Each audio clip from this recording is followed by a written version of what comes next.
Hello, thank you for joining me today. This video tells the complete story of Frank Horrigan, from his troubled beginnings to his final moments on the Enclave oil rig.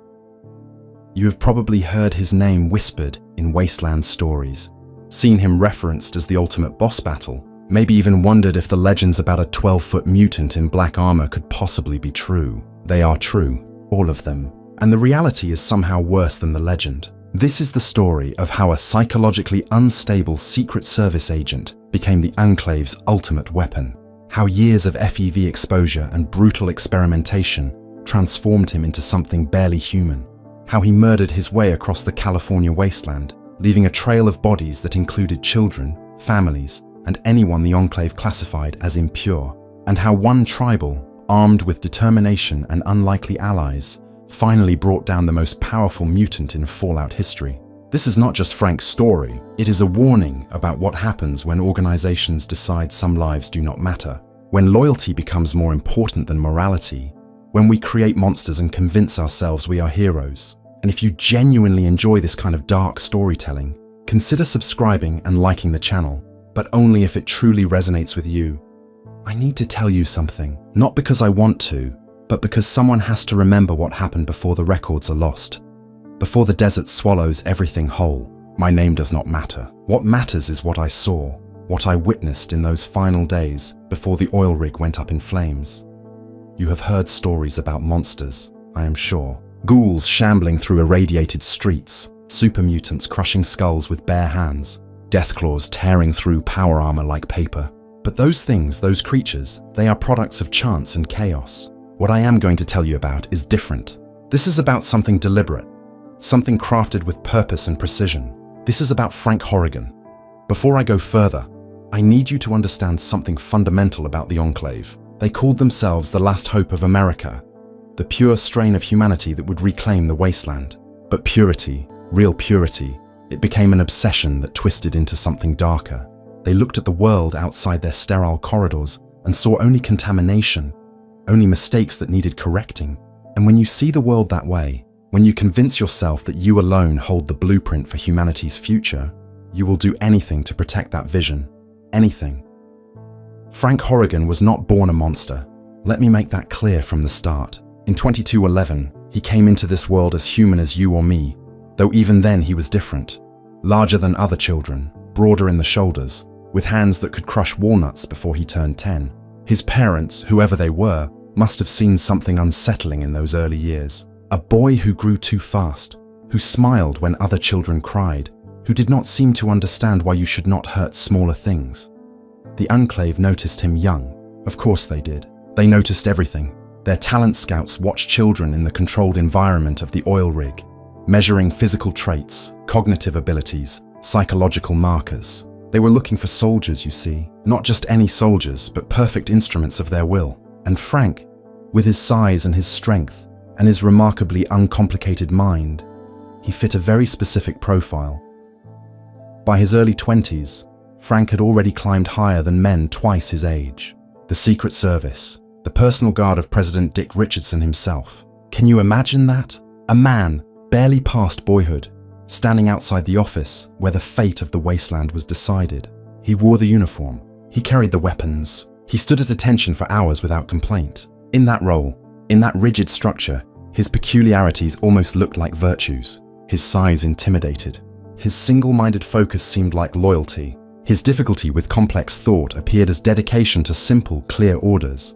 But there were incidents, whispers in the barracks, reports that never made it into official files. A training exercise where Frank broke another agent's arm in 3 places and kept twisting until someone pulled him off. A security drill where he beat a simulated intruder unconscious and then kept beating. The Enclave psychologists made their notes, adjusted their medications, recommended increased supervision. They knew what he was. They just thought they could control it.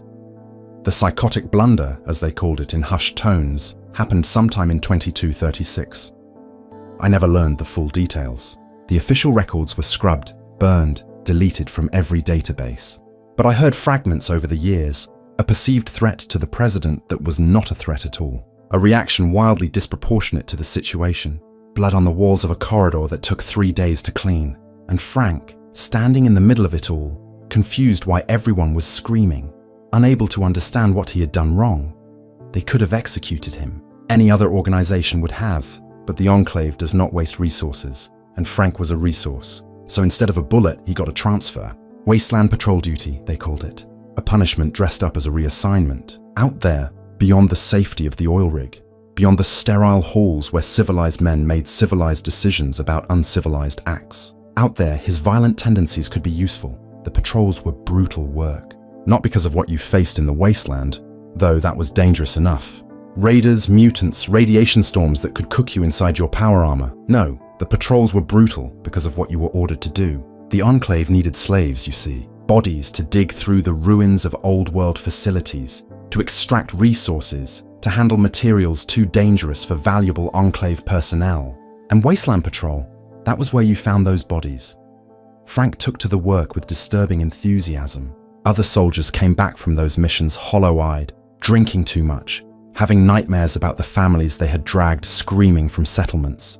Frank came back eager for the next assignment. He did not see people when he looked at Wastelanders. He saw muties, contaminants, things that looked like humans, but were not quite human enough to matter. It was easier for him that way, simpler. In July of 2236, the Enclave made a discovery that would change everything. Scouts found the ruins of Mariposa military base, buried under tons of rubble and radiation, still holding secrets from before the bombs fell. Inside those ruins, deep in the collapsed levels, the forced evolutionary virus waited. FEV. The thing that created super mutants, that twisted human DNA into something unrecognizable. The Enclave wanted it, needed it. Their plans for reclaiming the world required understanding that virus, controlling it, weaponizing it. So they sent in the excavation teams, and they sent soldiers to round up slaves to do the digging. Frank was part of one of those squads. I try to imagine what it must have been like, watching him move through settlements with his squad behind him. Did people try to run? Did they beg? It would not have mattered. Frank was very good at his job, very efficient. He would grab someone by the arm, and that person became cargo, property, a tool to be used and discarded. If they resisted, well, there are many ways to hurt someone without killing them. Frank knew all of them. By September, the excavation was in full swing. Slaves and Enclave construction crews working side by side in the ruins, pulling away debris, drilling deeper into the mountain. And that was when the mutations started. The base had been sealed but not dead. FEV does not die easily. It lingers in the air, in the soil, in the groundwater. The slaves, unprotected, began changing almost immediately. Skin thickening, bones elongating, minds simplifying. They were becoming super mutants, second-generation ones, less stable than the originals but just as dangerous. Frank was down there when it happened, supervising the work, making sure the slaves kept digging, kept moving. He was not wearing full environmental protection. Why would he? He was Enclave, and Enclave soldiers were supposed to be tougher than wasteland trash. The regulations said protective gear, but regulations also said a lot of things that got ignored when they were inconvenient. I wonder if he felt it. That first moment when the virus entered his lungs, slipped into his bloodstream, began rewriting him at the cellular level. Did he notice the burning sensation? The way his heart started racing? Or was he too focused on his duties? Too simple to recognize what was happening to his own body? What do you think really happened there? Drop your thoughts in the comments. I would like to know if I am the only one who feels this way. The Enclave pulled him out fast once they realized what had happened. Frank Horrigan, exposed to pure FEV, already showing signs of mutation. In any sane world, they would have put him down like they put down infected slaves. But the Enclave saw something else, an opportunity, a chance to study the virus in a controlled subject. Someone they already had files on, someone whose baseline they knew. They brought him back to the oil rig and handed him over to the scientists, to Dr. Charles Curling and his chemical core team. Men who saw human beings as data points, as variables in equations they were trying to solve. Frank became their primary test subject, not because he volunteered, but because he no longer had a choice. The virus was changing him, and the Enclave was going to document every second of that change. For 2 years, Frank existed in a nightmare of sedation and surgery. They kept him unconscious most of the time because when he woke up, incidents occurred. Bloodshed, the reports called it. Major bloodshed. The virus was making him stronger, faster, larger. But it was also stripping away what little self-control he had possessed. The man who had struggled to understand social boundaries was becoming something that did not recognize boundaries at all. Curling and his team did not just observe. They experimented, modified strains of FEV, injected directly into Frank's system to see what would happen. Surgical enhancements, cybernetic implants grafted onto mutating tissue, organ modifications, genetic therapies, treatments that would have killed anyone else. But Frank survived. His body, already massive before the virus, grew larger still. His bones thickened. His muscles became dense as steel cables. His skin developed a texture somewhere between leather and stone. The conditioning started during those 2 years as well. Psychological programming, they called it. Presidential directive. They could not make Frank smarter. The virus had damaged what little intelligence he possessed. But they could make him more obedient, more focused, more single-minded in his loyalty. Drugs, hypnotic suggestion, pain compliance training. They broke him down and rebuilt him as a weapon that would point exactly where they wanted. I saw the medical reports once, smuggled them out of a restricted archive because I needed to understand what they had created. The details were clinical, detached. Subject exhibits continued cellular growth. Muscle density increased by 340%. Bone structure reinforced through FEV-induced calcium deposition. Synaptic response enhanced, but higher cognitive functions remained suppressed. It read like a technical manual, as if they were describing a piece of equipment instead of what had once been a man. By January of 2239, they ran out of tests. Frank had been pushed to every limit they could measure, and he kept surviving, kept getting stronger. The question became what to do with him. You cannot just store something like that in a cell forever. It needs to be used, needs to serve a purpose. And the Enclave, as always, had purposes in mind. On March 27, 2239, Frank Horrigan was manufactured for his new role. Manufactured, not assigned. That was the word they used in the internal memos. He was no longer considered human enough to receive assignments. He was a product, a tool, a weapon system being deployed into the field. They built him custom power armor, not the kind you or I might wear, but something unique, something designed specifically for a body that no longer fit human proportions. 12 feet tall when fully sealed. Advanced composite plating that could shrug off plasma fire. A back-mounted, micro-fusion reactor to power it all, because normal power cells could not handle the energy requirements. And here is the truly horrifying part. The armor was not something Frank wore. It was something he was grafted into, fused with at multiple points. He could not take it off, could not ever be free of it. The armor kept him alive continuously, injecting him with drugs and stabilizing agents because his mutated biology could not sustain itself without chemical support. They armed him like you would arm a tank, an oversized plasma cannon modified to fire faster and hit harder than anything else in the wasteland. A serrated combat blade the size of a grown man, sharp enough to cut through power armor, heavy enough to decapitate a deathclaw with a single swing. He was not a soldier anymore. He was a walking artillery piece, a mobile weapon platform with enough firepower to level a small settlement. The field tests were successful, horrifically successful. They sent Frank into situations where normal soldiers would have died, where even a full squad might have struggled. He went in alone and came back victorious, often without a scratch. Raiders fortified in a concrete bunker, dead in minutes. A pack of deathclaws threatening an Enclave supply route, slaughtered to the last creature. A settlement suspected of harboring spies, erased from existence. The Enclave loved him for it, not as a person, but as a solution. They had sticky problems, situations too dangerous or too politically sensitive for normal operations, and Frank was their answer. Send in Horrigan. Let him handle it. Do not ask too many questions about the aftermath. But the soldiers, the men who had to accompany Frank on missions, they hated him, feared him, called him a freak, a walking nuke, something the tech boys had built in a lab. Most refused to work with him if they had any choice in the matter. Not because he was ineffective, but because of how he did the work.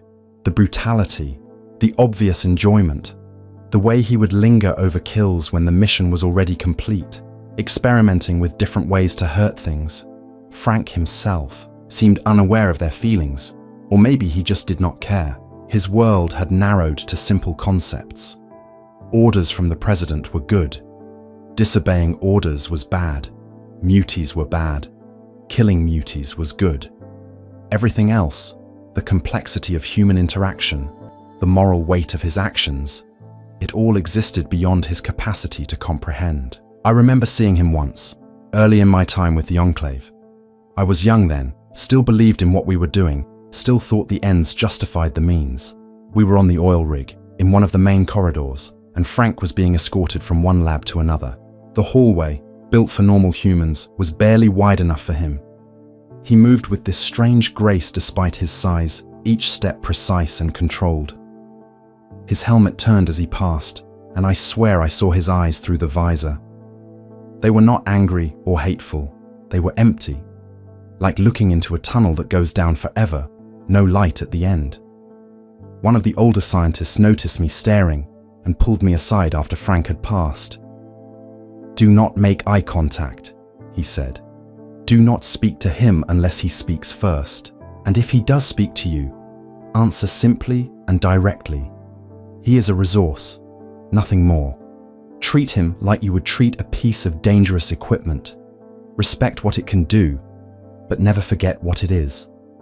I asked what he meant by that. The scientist gave me a look, tired and sad.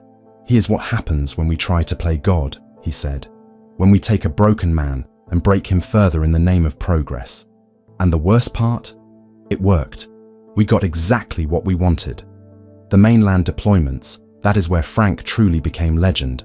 Not the good kind of legend, but the kind that parents use to scare children into obedience.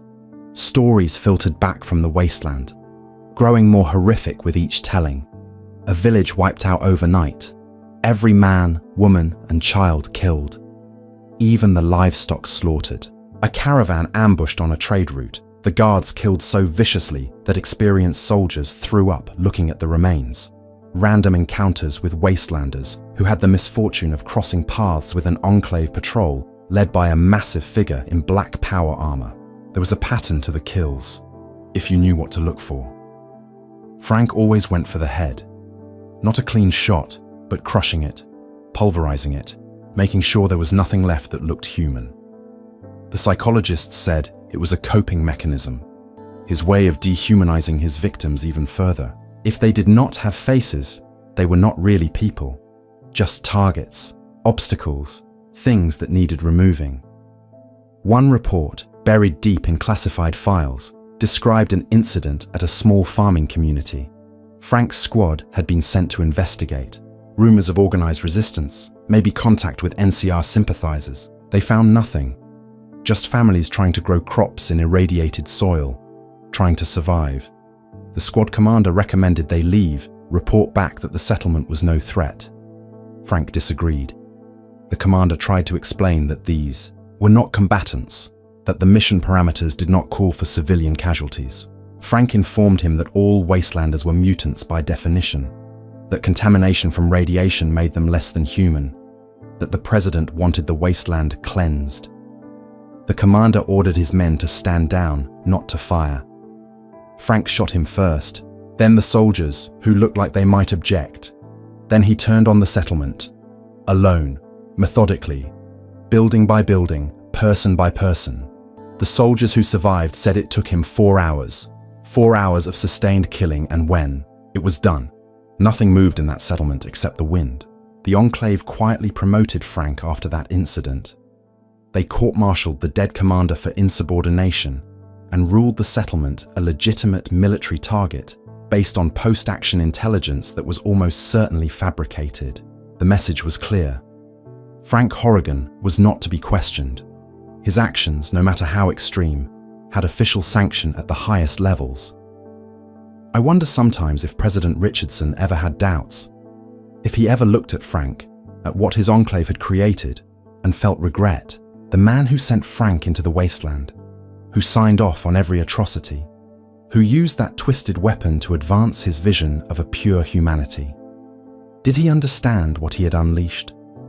Or was Frank just another necessary evil, another sacrifice on the altar of the greater good? By 2241, Frank was no longer just a soldier or even just a weapon. He was an institution, a symbol of Enclave power. The ultimate foot soldier, they called him in the propaganda. The president's shield, America's avenging angel.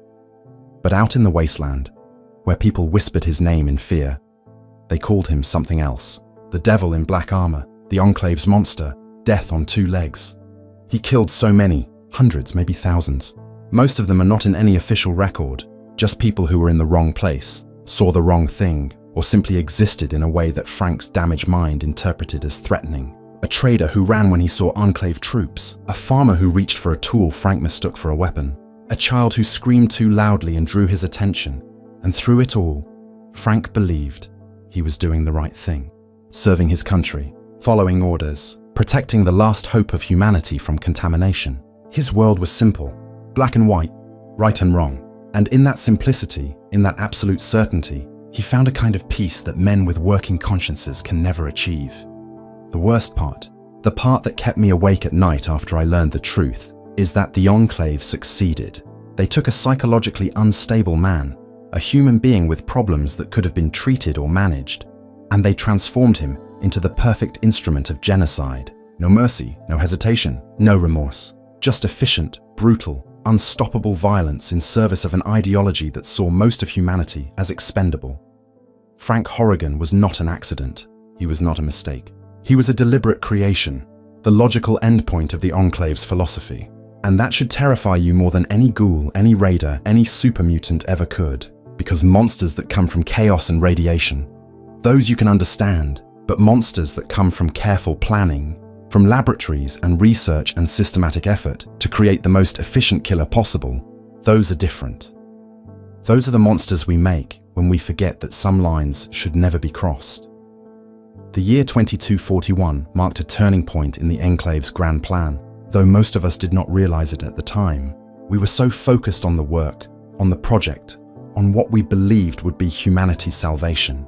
FEV Curling 13, named after Dr. Charles Curling himself, had reached its final stages of development, 250,000 gallons of modified virus, refined to kill with extraordinary efficiency.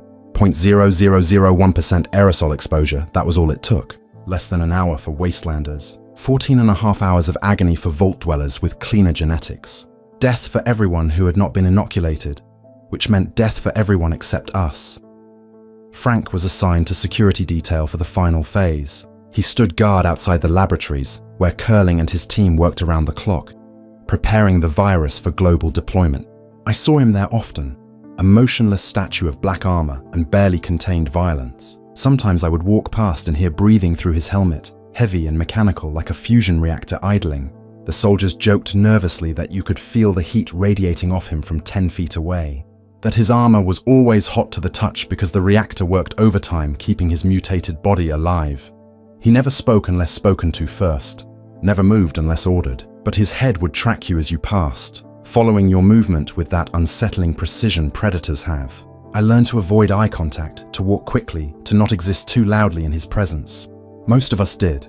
There was an incident in the commissary one evening. A technician, new to the oil rig, did not know the protocols. He sat at a table where Frank sometimes ate, not realizing that soldiers had an unofficial rule about keeping certain areas clear. Frank entered, saw the technician, and simply stood there, silent, waiting. The temperature in the room seemed to drop. Conversation stopped mid-sentence. The technician, confused, asked if there was a problem. Frank tilted his head, a motion that seemed wrong on something so large. "You are in my space, mutie." The technician started to protest that he was Enclave personnel, fully human, vetted and cleared. Frank took one step forward, just one. The technician scrambled away so fast he overturned his tray. Frank sat down, began eating with mechanical efficiency as if nothing had happened. The technician disappeared from the oil rig within a week. Requested transfer to Navarro, they said. Could not handle the pressure. But we all knew. He had looked into those empty eyes and seen what was looking back. I need you to understand the scale of what Curling had accomplished. The original FEV, the virus that created super mutants, it required massive exposure and specific conditions. Curling had weaponized it, turned it into an airborne genocide machine. The plan was elegant in its horror. Release it into the jet streams that converged at the oil rig. Let the wind do the work. 2 weeks for global saturation. Only humans and human-based mutants would die. Their glycoproteins binding with the virus, triggering cascade organ failure. Animals, plants, the ecosystem itself would survive, ready for Enclave colonization once the bodies stopped piling up. Frank understood none of this complexity. Someone tried to explain it to him once, a scientist who thought maybe Frank deserved to know what he was protecting. Frank listened for maybe 30 seconds before interrupting. President says the muties need to die. I make sure they die. Do not need to know more than that. The scientist persisted, explaining that this was not just battlefield casualties, but the systematic extermination of millions. Frank stared at him until the silence became unbearable, then said, "Good. More muties dead means mission accomplished." That was Frank's worldview in its entirety.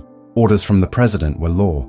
Everything outside those orders was irrelevant noise. The scientist never tried to talk to him again. But the wasteland did not forget Frank. Stories spread through trade routes and settlements like radiation sickness. The monster of the Enclave, parents threatened misbehaving children with tales of a giant in black armor who came in the night.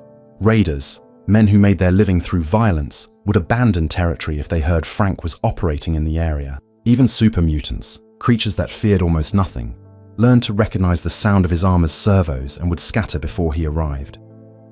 There was a particular encounter that became infamous among those who survived to tell it. August 30th, 2241. Frank and his squad tracked down an elderly farmer, a man whose scientific knowledge from before the war made him valuable. The Enclave wanted him recruited, brought to the oil rig to work on projects that needed his expertise. They sent Frank because they thought his intimidating presence would ensure compliance. The farmer lived with his son and grandson, a small family, trying to maintain a fragment of civilization in the wasteland. When Frank's vertibird landed, the old man came out to meet them, no fear in his eyes. He had survived the bombs. He had watched the world end. What was one more threat? Frank made the offer. Simple terms. Come with us, work for the Enclave, help rebuild America. The old man refused. He had heard stories about what happened to people the Enclave recruited, how they disappeared into facilities and never came out, how their knowledge was extracted and their bodies disposed of when they were no longer useful. He said no firmly and clearly, said his family had survived this long without the Enclave's help and would continue to do so.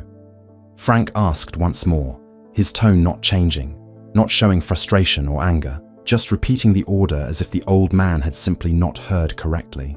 The farmer refused again, told Frank to leave his property, to take his soldiers and his machinery, and go back to whatever hole they had crawled out of. He called the Enclave fascists, called them worse than the Chinese, said at least the bombs had been quick. I often wonder what went through Frank's mind in that moment. Did he feel insulted, angry, or was it simpler than that? Just a calculation that the mission had failed and now required a different solution. He turned to his squad and gave the order. 2 words, kill them. The soldiers hesitated. These were not combatants. An old man, his middle-aged son, a child no older than 10. But Frank's orders came with the weight of presidential authority, and hesitation could be interpreted as insubordination, which Frank had been known to resolve with immediate violence. The squad opened fire. The old man died first, shot multiple times before he hit the ground. His son tried to run, made it maybe 20 feet before the bullets found him. The boy, the grandson, he just stood there, frozen, too young to understand what was happening, too terrified to move. Frank walked over to him, plasma cannon still hot from firing. The boy looked up at him, eyes wide and wet with tears. Frank shot him in the chest. Sent a mass. The plasma turned the child into ash and scattered bones before the body hit the dirt. Then Frank turned to his squad and asked, in that flat mechanical voice, if they wanted to check the house for useful supplies before returning to base. Someone witnessed this. A tribal, barely more than a kid himself, hiding in the brush nearby. He watched the whole thing, watched Frank murder a family for the crime of defying the Enclave. That witness had a name, though Frank did not know it then. The Chosen One, his people called him. The grandson of the Vault Dweller. sent on a quest to save his village from drought and famine. He watched Frank commit casual atrocity, and he remembered Frank spared him. Not out of mercy, but out of dismissal. A tribal, primitive and harmless. Contaminated by the wasteland, and therefore beneath notice. Frank told him to move along, to forget what he had seen if he valued his life. Then the vertibird lifted off, leaving 3 bodies and 1 traumatized witness behind. That witness would be Frank's downfall, but not yet. Not for many months. The massacres continued. Frank was deployed to San Francisco, to the Brotherhood of Steel outpost hidden in the city. They had sent an agent named Matthew to infiltrate Navarro, to steal vertibird plans that would give the Brotherhood aerial capability. Matthew succeeded, got the plans, transmitted them back to the outpost. But the Enclave knew. They always knew. Frank was sent to deliver a message. He walked into that outpost alone, no squad for backup. The Brotherhood Knights opened fire immediately. Plasma casters and laser rifles. Weapons that could punch through standard power armor. Frank did not even slow down. He waded through the fire like it was rainfall, bullets and energy blasts sparking off his custom plating. Reached Matthew, who was trying to get to better cover, trying to bring his own weapons to bear. Frank grabbed him by the head, lifted him off the ground with one hand. Matthew shot him point blank with a plasma caster, full charge, right into Frank's chest.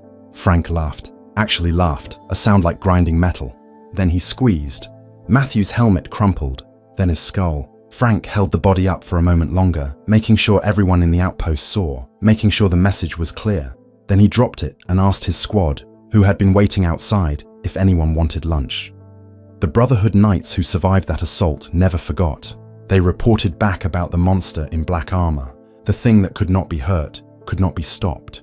Some of them had nightmares for years afterward. One of them told me, much later, that the worst part was not the violence, it was the casualness of it. Frank had killed their friend and immediately moved on to thinking about food, as if he had just completed a minor chore. Vault 13 was next. The Enclave had raided it once already, taken the human inhabitants for testing with FEV curling 13. They all died, of course, screaming and bleeding and begging for it to stop, while Curling took notes and adjusted formulas. But the vault had been reoccupied by intelligent deathclaws, creatures created by Enclave experiments that had gone rogue. They had formed a community, were learning to read, were trying to build something resembling civilization in the ruins. The Enclave decided this was unacceptable. Deathclaws with intelligence were dangerous, unpredictable. Frank was sent with orders to eliminate them, all of them. He went into that vault and it became an abattoir. The Deathclaws fought back, of course. They were strong, fast, had claws that could shred normal power armor. Against Frank, they might as well have been fighting with their bare hands against a tank. He killed them systematically. The warriors first, then the females, then the young. Goris, the leader of the pack, a Deathclaw who could speak and reason, tried to negotiate, offered to leave, to take his people far away where they would never be a threat. Frank shot him mid-sentence. The security footage showed Frank standing among the bodies afterward, not even breathing hard, checking his ammunition count before moving to the next section of the vault. 37 Deathclaws dead in less than an hour. The Enclave reviewed the footage and called it an exemplary mission. Efficient, clean, no casualties on our side. They gave Frank a commendation and sent him back to the oil rig to prepare for the final phase. If you have ever wondered what choice you would make in a situation like this, tell me in the comments. I will be reading them. The chosen one, that tribal witness from August, he was getting closer. We started hearing reports of someone asking questions about the Enclave, causing trouble at our outposts, freeing slaves, disrupting operations. The intelligence division dismissed it as a nuisance. One person against the full might of the Enclave's remaining forces. But that one person was gathering allies. Brotherhood of Steel, NCR sympathizers, Vault City resources, people who had lost loved ones to Frank's brutality and wanted revenge. They found Vault 13, saw what Frank had done there. The bodies were still fresh, still bleeding. Goris had been a friend to some of them, a thinking being trying to build something better. And Frank had slaughtered him like livestock. That hardened their resolve. This was not just about saving a village anymore. This was about stopping the Enclave before they could deploy their poison. The Enclave was so confident. We had the virus ready, had the dispersal system prepared, had Frank and the other security forces in position. President Richardson gave speeches about the dawn of a new age, about pure humanity reclaiming its birthright. Dr. Curling worked 20-hour days making final adjustments to the formula. ensuring maximum lethality with minimum variance. I remember standing in the observation deck, looking out at the ocean, thinking about what we were about to do. Kill everyone, not just raiders and mutants, but families like the farmer Frank had murdered. Children who had never done anything except try to survive in a world they never made. Old people, sick people, good people, all of them dying in agony because we had decided they were not pure enough to live. Some of us started to have doubts, quiet doubts, the kind you did not voice aloud because doubt was sedition, and sedition was punishable by immediate execution. We would pass each other in corridors and see it in each other's eyes, that question we could not ask. Is this really necessary? Is this really right? But no one spoke, no one acted. We were all complicit, all part of the machine that was about to commit the greatest genocide in human history. Frank had no doubts. Frank never had doubts. He stood his post, followed his orders, waited for the day when he would be unleashed on a world that could not stop him. In his mind, he was saving humanity. In his mind, every person he killed brought America one step closer to rebirth. The virus would finish what he started, eliminate every contaminated human on the planet, and then the Enclave could step out of the shadows and rebuild civilization the right way. But the Chosen One had other plans. In the fall of 2242, he came for us, came for the oil rig, came for everything the Enclave had built. The alarms started in the early hours, not the usual drills we had grown accustomed to, but real alarms, the kind that made your stomach drop and your hands shake. Someone had breached the outer security perimeter. Someone was on the oil rig. I was in the residential sector when it happened, trying to sleep through another night of guilty thoughts and suppressed horror. The klaxons dragged me from bed, and I remember standing in my quarters, still half asleep, thinking this had to be a mistake. Nothing could penetrate our defenses. We were miles offshore, protected by automated systems and veteran soldiers, surrounded by ocean that would kill anyone without proper equipment. The oil rig was supposed to be impenetrable. The announcement came over the intercom.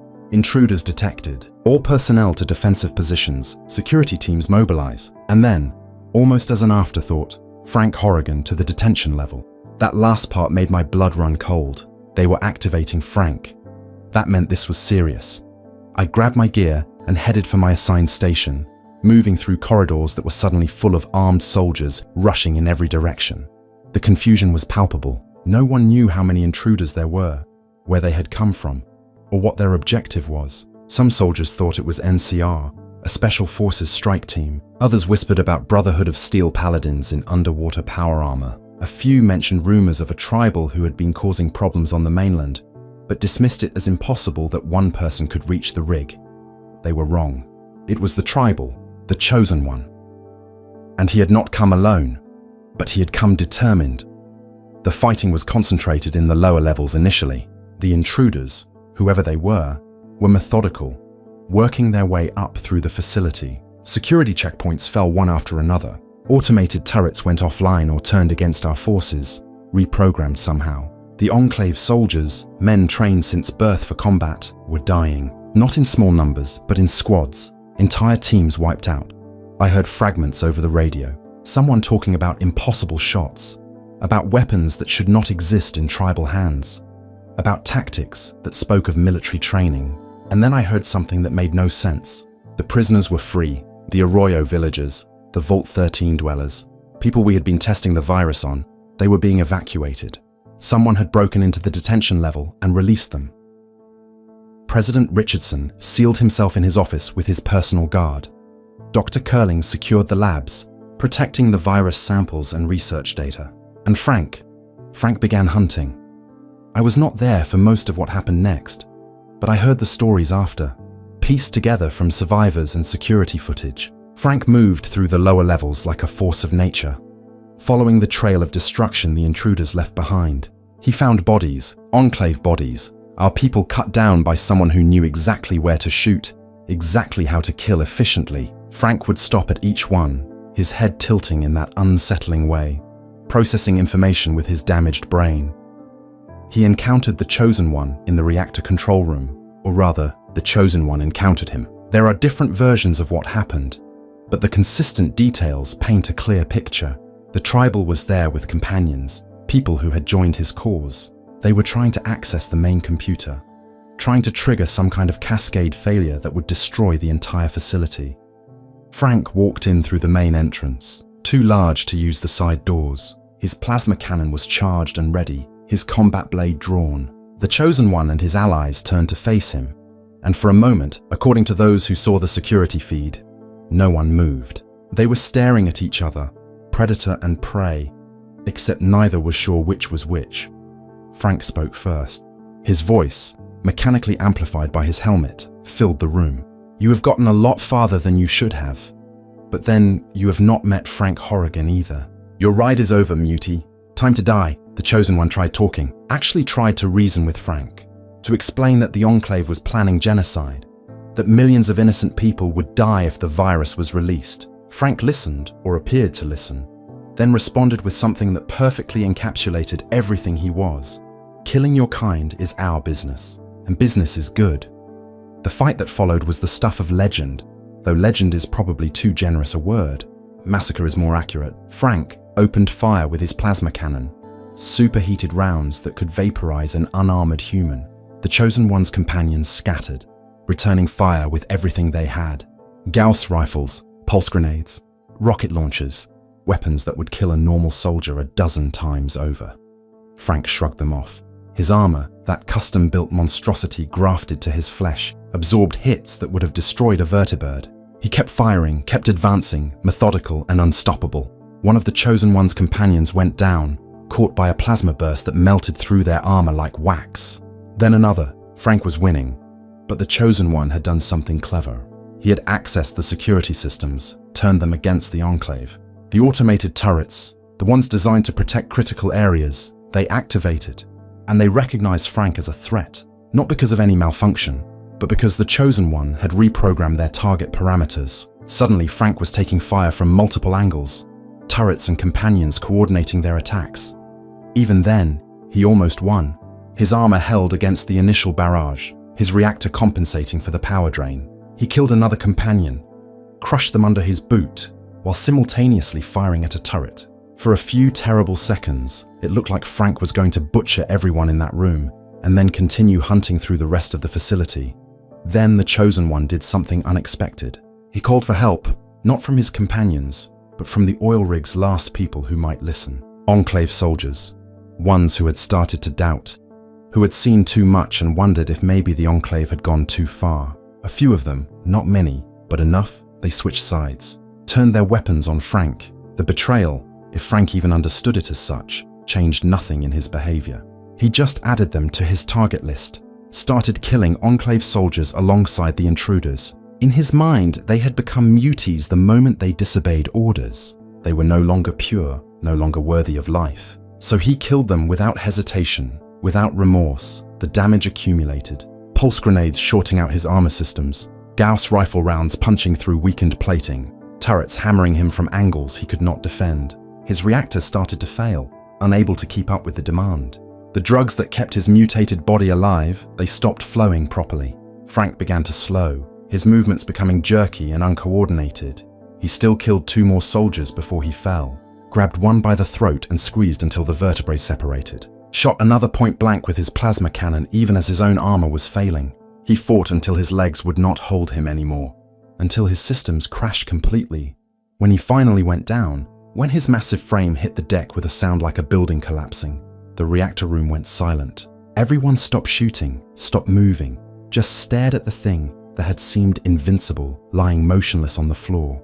Smoke rose from breached plating. Coolant and blood mixed together in spreading pools. For a moment, it seemed like it was over.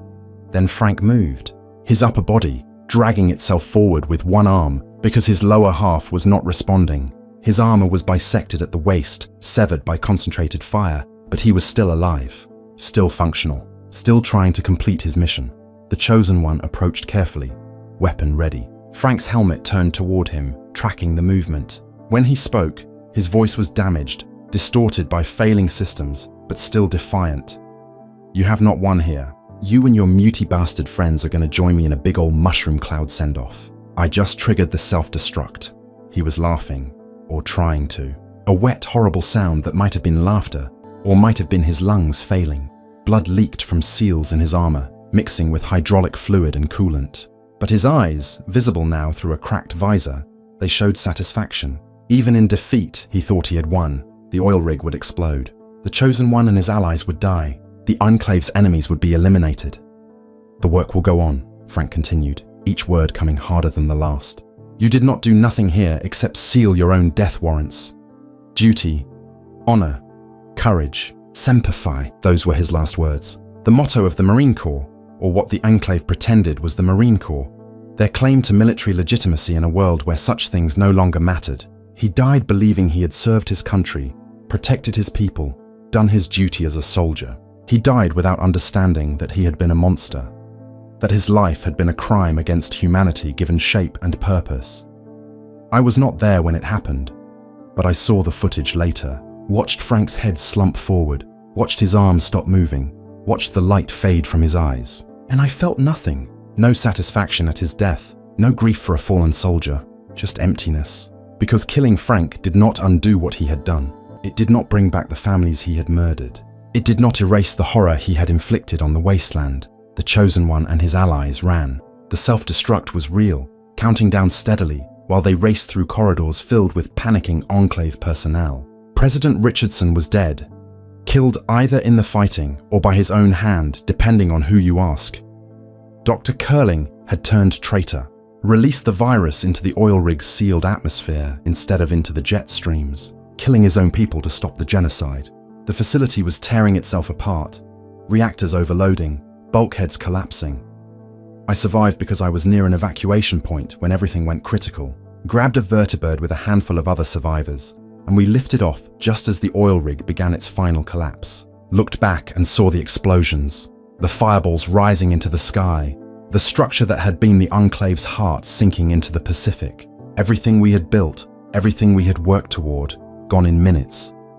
The Chosen One made it out too, got the prisoners, his allies, everyone he had come to save onto a tanker and sailed away before the rig went up.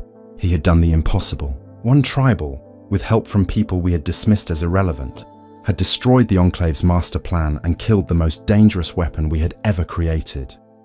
If this story has kept you listening this far, and you want more of these dark confessions from the wasteland, hit that subscribe button. It tells me someone out there is still paying attention to warnings like these. The days after were chaos. Those of us who survived scattered, some going to Navarro, others disappearing into the wasteland, a few trying to reach the East Coast, where rumor said other Enclave facilities still operated. We were broken, leaderless, our grand vision of reclaiming America reduced to ash and salt water. The virus was destroyed. The research was lost. Frank was dead. Everything we had sacrificed, every moral line we had crossed, it had all been for nothing. But that is not the end of Frank's story. Because even dead, even destroyed, he left a mark on the wasteland that will not fade. The settlements he wiped out, they never rebuilt. The families he murdered, they have no descendants to remember them. The fear he inspired, it lingers still, passed down through stories and warnings. In some places, parents still threaten children with tales of a monster in black armor who comes for those who break the rules, and there are people who glorify him. Former Enclave who talk about Frank like he was a hero, a patriot who gave everything for his country. They sell pieces of his armor, or claim to, on the black market. 50, 100 caps a pop, promising the buyer a fragment of legend. It makes me sick. They remember the power, the efficiency, the unstoppable force. They forget the screaming child, the farmer defending his home, the Deathclaw trying to negotiate peace. Frank Horrigan was the Enclave's greatest success and its most terrible failure. We wanted a weapon that would secure our vision of humanity's future, and we got exactly that. We got a creature so loyal, so single-minded, so utterly dedicated to killing, that it could not be reasoned with, could not be stopped by normal means, could only be destroyed at tremendous cost. We got a walking nightmare that validated every fear the wasteland had about the Enclave's true intentions. The Chosen One could have killed Frank easily earlier if they had encountered him in the wasteland under different circumstances. But on the oil rig, in that final confrontation, Frank had every advantage. Home terrain, support systems, backup from soldiers and turrets, and he still lost. Not because he was weak, but because the Chosen One represented something Frank could never understand. Hope. The belief that people working together, people who cared about each other despite their differences, could overcome even the most terrible monster. I think about Frank often now, wonder what he could have been if someone had helped him when he was young, if the Enclave had treated his psychological problems instead of exploiting them. He could have been a good soldier, maybe even a good man, with proper support and medication and therapy. Instead, they took his worst traits and amplified them, turned his disability into a weapon, made him into something that could only destroy. That is the real horror of Frank Horrigan. Not that he existed, but that we created him. We saw a broken human being and we broke him further. We took his loyalty and twisted it into fanaticism. We took his violence and refined it into genocide. And we did it all while telling ourselves we were the good guys, the last hope of civilization, the pure strain of humanity that would save the world. The years after the oil rig have given me time to think, to process what we did and what it cost. I live in a settlement now, far from anywhere the Enclave used to operate. Changed my name, grew a beard, learned to keep my head down and my mouth shut about my past. Most days, people here think I'm just another wasteland survivor with a drinking problem and nightmares I will not talk about. They are half right, but I cannot escape Frank. Not really. His ghost follows me through every quiet moment. Every time I close my eyes and try to sleep, I see him standing in that corridor on the oil rig, motionless and menacing. I see the security footage of him murdering that family, the casual efficiency of it. I see his bisected body dragging itself forward, still trying to kill even as death claimed him. And I ask myself the same question over and over. Could I have stopped it? Could any of us? The truth is complicated and ugly. Yes, we could have stopped it. At a dozen different points, someone could have said no. When they first identified Frank as psychologically unstable, they could have given him treatment instead of a security clearance. When he had his psychotic incident, they could have imprisoned or executed him instead of sending him to the wasteland. When he was exposed to FEV, they could have put him down humanely instead of seeing an opportunity. At every turn, there was a choice between doing the right thing and doing the expedient thing, and we chose expediency every single time. But here is the harder truth. Most of us never had the power to make those choices. The decisions came from the top, from President Richardson and his inner circle, from the ideology that had been baked into the Enclave since before the bombs fell. We were cogs in a machine designed to produce monsters, and Frank was just the most obvious product of that design. Saying no would have meant being labeled a traitor, which meant joining Frank's target list. So we stayed silent. We followed orders. We told ourselves that someone else would fix it, that surely the people in charge knew what they were doing. They did not. They knew exactly what they were doing, and they did it anyway because the ends justified the means. Always the ends, always the greater good. Kill 1 million to save 1 billion. Sacrifice morality to preserve humanity. Create a monster to fight monsters. The logic was circular and poisonous, and it infected everything the Enclave touched. I met one of Frank's victims once, years after the oil rig, an old woman living in a raider-fortified settlement, trading medical skills for protection. She had been part of a caravan that Frank attacked in 2240. He killed the guards, killed the traders, killed everyone except her because she had been hiding in a storage compartment. And he either did not see her or did not care enough to check thoroughly. She heard everything, the screaming, the begging, the sound of Frank's blade cutting through bone, and then silence, followed by Frank's voice asking his squad if they should salvage the cargo before returning to base. She told me this story without knowing who I was, what I had been, just making conversation with another wasteland drifter over a bottle of Rockgut whiskey. When she finished, she stared into her cup and said something I will never forget. The worst part was not that he killed them. Death is everywhere out here. The worst part was that it meant nothing to him. They died begging for mercy from something that did not understand what mercy was. I wanted to tell her I was sorry, that I had been there, had been part of the system that created Frank, that I carried guilt for every person he killed because my silence enabled it. But I said nothing, just refilled her cup and changed the subject. Because what good would the truth have done? It would not have brought back her friends, would not have healed her trauma, would only have added another target to her list of people to hate. The Enclave fractured after the oil rig. Some went east, joined up with the remnants operating out of Raven Rock and Adams Air Force Base. They lasted another 35 years before the Brotherhood of Steel destroyed them too, ending their bid for continental domination. Some tried to rebuild in the west, small cells operating out of hidden bunkers, but the NCR hunted them down systematically. By 2250, the Enclave as an organization was effectively extinct, reduced to scattered individuals trying to forget what they had been. A few of us tried to make amends. There was a former scientist who dedicated his remaining years to helping supermutants, developing treatments for the Nightkin's schizophrenia caused by stealth boy addiction. An ex-soldier who joined the followers of the apocalypse, teaching wasteland communities how to purify water and grow crops in irradiated soil. Small gestures that could never balance the scales, but gestures nonetheless, trying to add something good to a world we had tried to cleanse with fire and poison. I asked the scientist once, late at night when we were both too drunk to maintain proper operational security, if he thought we could be forgiven. He looked at me with eyes that had seen too much and said, "Forgiveness is not for us to decide. We did what we did. The wasteland will judge us, and the wasteland does not forget." He was right. The wasteland does not forget. Walk into certain settlements and mention the Enclave. Watch how people react. Fear, anger, hatred. We are the boogeyman. The cautionary tale. The warning about what happens when ideology becomes more important than humanity. And Frank is the ultimate symbol of that. The weapon that could not be controlled. The monster that turned on its creators. The logical endpoint of a philosophy that saw most of humanity as expendable. There are still people who worship what the Enclave represented. I have encountered them in my travels, usually young wastelanders who never experienced the Enclave firsthand and romanticize what we claim to be rather than what we actually were.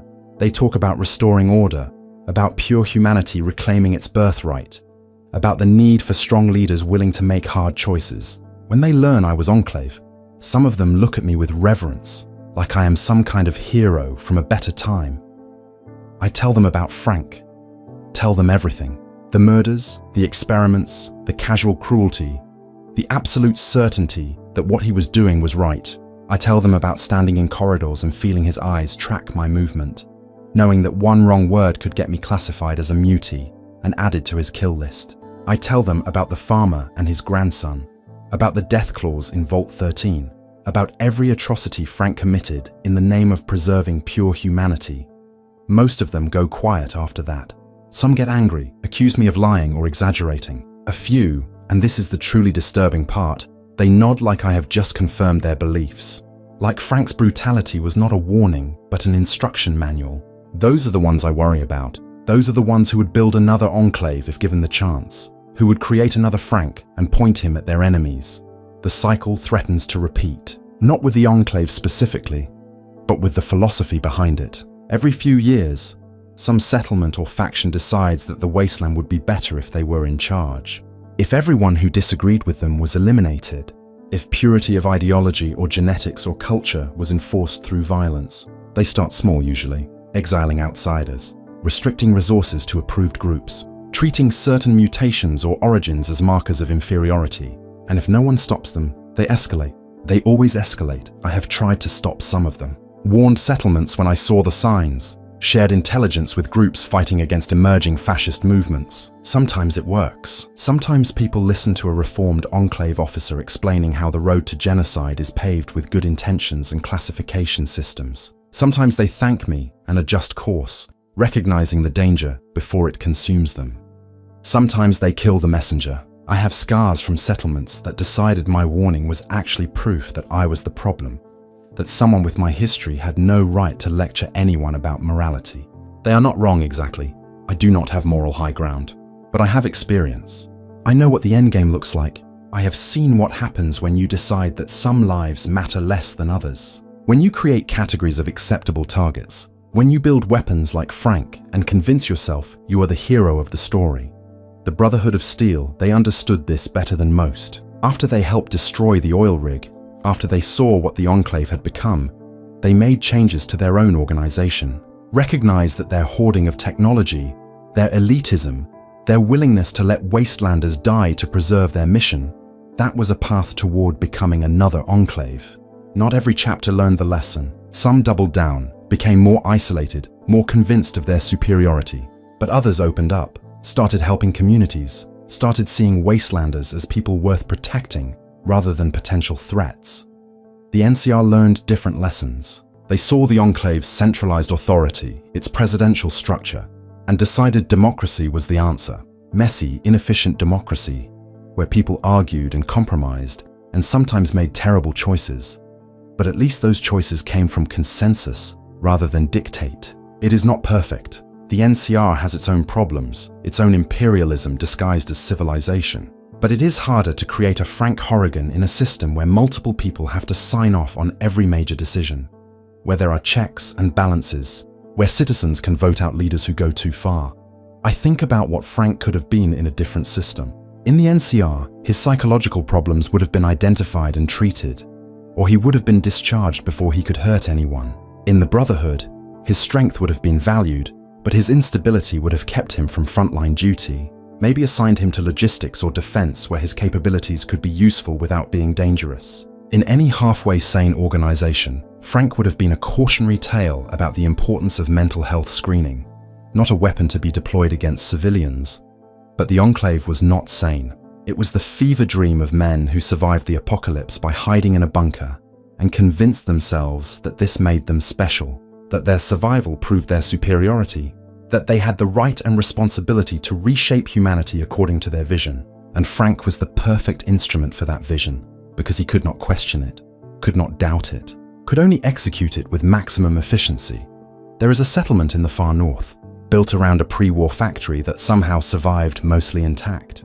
They have rules there, strict ones, about who gets to join and what behaviors are acceptable.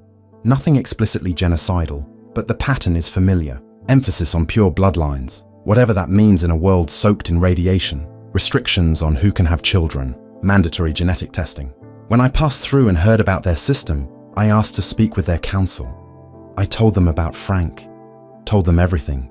They listened politely, then informed me that their situation was different, that they were being responsible about preserving the best of humanity, that surely I could see the difference between their careful genetic management and the Enclave's extremism. I asked them what they planned to do with people who failed the genetic tests. They said those people would be encouraged to settle elsewhere. I asked what happened if those people refused to leave. They said that situation had not arisen yet. I left that settlement and never went back. Sent word to the NCR and the Brotherhood about what I had seen. Do not know if anything came of it, but I think about that conversation often. The polite euphemisms, the reasonable tone, the absolute certainty that they were different, that their classification system was scientific rather than ideological, that their exclusions were necessary rather than cruel.